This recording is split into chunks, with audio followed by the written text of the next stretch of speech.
Chapter 14. The Shattered Reflection. The archive of moonlit scrolls was not a library so much as weather.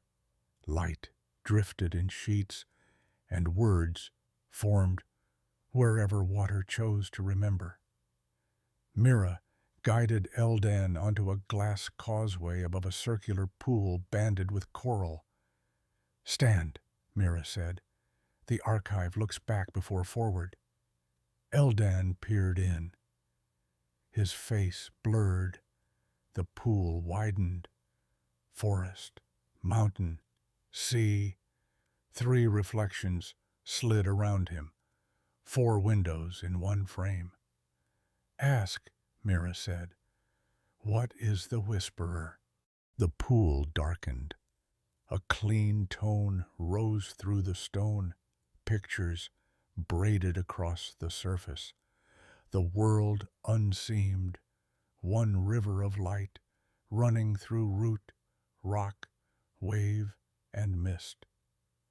Where streams crossed, a golden thread shone, more rhythm than rope. 4 voices lifted. The forest's growth hum, the mountain's steady chord, the sea's rolling cadence, the fall's bell-like shimmer. Between them sounded a 5th, a quiet beat that kept time for the others. Not louder, essential. "The 5th note," Eldan whispered. The ripples separated. As the realms learned to sing alone, the 5th note stayed outside the weave.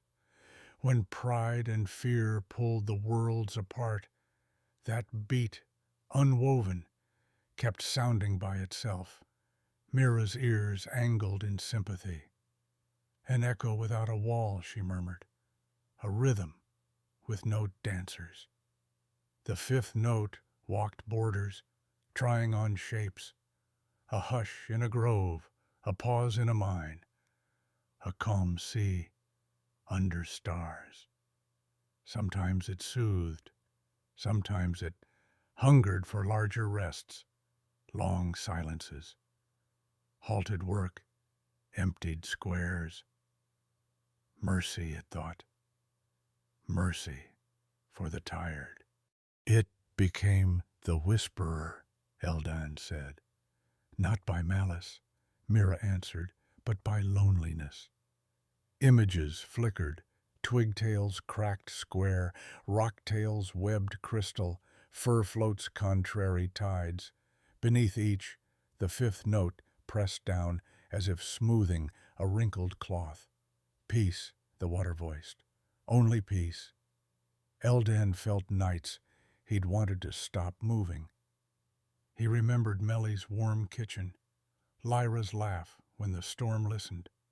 He didn't look away. "How do we mend a note?" The pool brightened.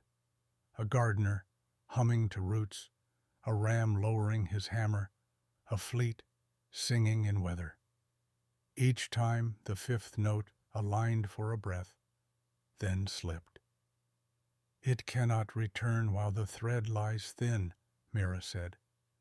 "Your fragments, forest filament, mountain crystal, seashell, are all keys, not trophies." Eldan touched his satchel. Warmth answered, the pieces recognizing each other like friends at a door. What if the Whisperer refuses? The water cooled along his wrists. A shape moved beside his reflection, his outline stiller. "I will not refuse," said the Whisperer from the pool, more breath than sound. "I am the rest between your measures. I was left to count the spaces." "Then come up," Eldan said gently. "Count with us." Attentive silence. Mira nodded, approving the invitation. There is a rite old as naming rains, the confluence. At the crystal source above the highest fall, the 4 forms of the thread can be asked to braid. The pool showed the temple of the moonlit falls, a basin of clear light crowning the cataract. Cats in flowing robes standing in a ring, paws open, eyes closed. Tonight, at the Festival of Knowledge, Mira said, we will ask one more question. Will you, fifth note, return? The whisperer pressed lightly against Eldan's thoughts. Curious, wary, if I return, will you leave room for me? Eldan thought of Tharok laying his hammer down, Mara telling jokes into headwind, Meli pressing a seed to his chest. He smiled into the pool. Yes, there will be space to breathe between every chord.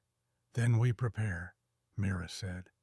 She led him up a narrow stair hidden behind a curtain of bead-like rain.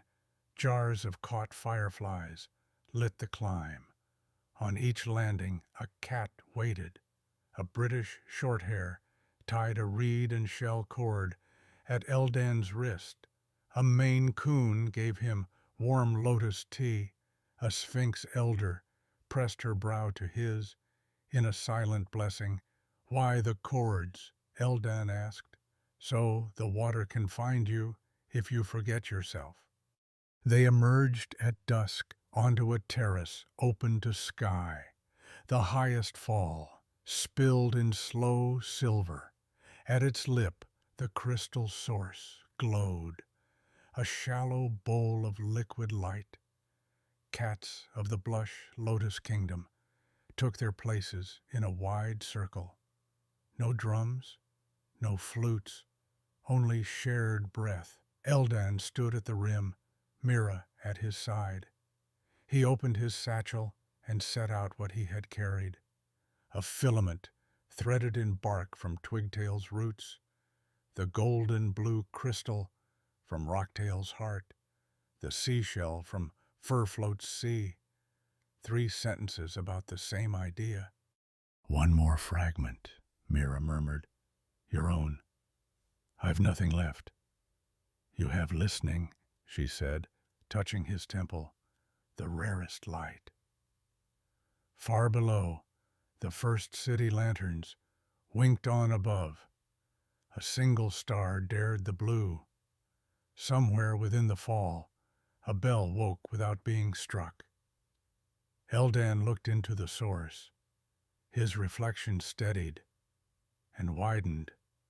Behind him, for a heartbeat, stood a rabbit, dusted in flour, a ram with careful pride, a goat with a cliff path grin, a husky, salt bright, a beagle with one ear torn into a story. I am ready, he said. The whisperer moved like breath across a page. So am I. And the water held its breath with them, waiting for the moment when past and present would step into the same ripple and call it now.